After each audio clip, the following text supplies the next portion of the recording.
ચાલો મિત્રો, આજે આપણે વાર્તાની શરૂઆત કરીએ એક સુંદર પ્રશ્નથી. હું જાણું ત્યાં સુધી પહેલાના લોકો પાસે સુવિધાઓ ખૂબ જ ઓછી હતી, પરંતુ આજે આપણા પાસે તો બધી જ સુવિધાઓ છે. છતાં પણ બીમારીઓ દિવસે ને દિવસે કેમ આટલી બધી વધી રહી છે? એક વખત શહેરનો દીકરો પોતાના ગામમાં પાછો ગયો અને સવારે ઉઠીને જોયું તો એક દાદા ઓટલા ઉપર બેઠા હતા. આ જોઈને દીકરાએ દાદાને પ્રશ્ન પૂછ્યો કે દાદા, તમે સવાર સવારમાં અહીંયા બેસીને શું કરો છો?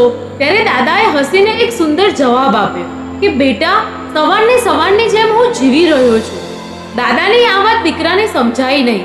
દીકરાએ ફરીથી દાદાને પ્રશ્ન પૂછ્યો કે દાદા, તમે શું કહેવા માંગો છો?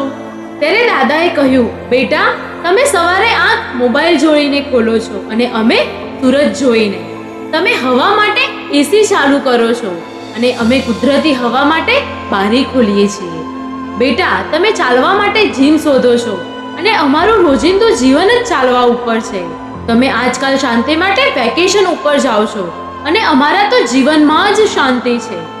આ સાંભળીને દીકરો થોડા સમય માટે ચૂપ થઈ ગયો અને આખરે દાદાએ કહ્યું કે બેટા, કુદરત આપણને ક્યારેય છોડીને ગઈ નથી, પરંતુ આપણે જ કુદરતને છોડીને જઈ રહ્યા છીએ.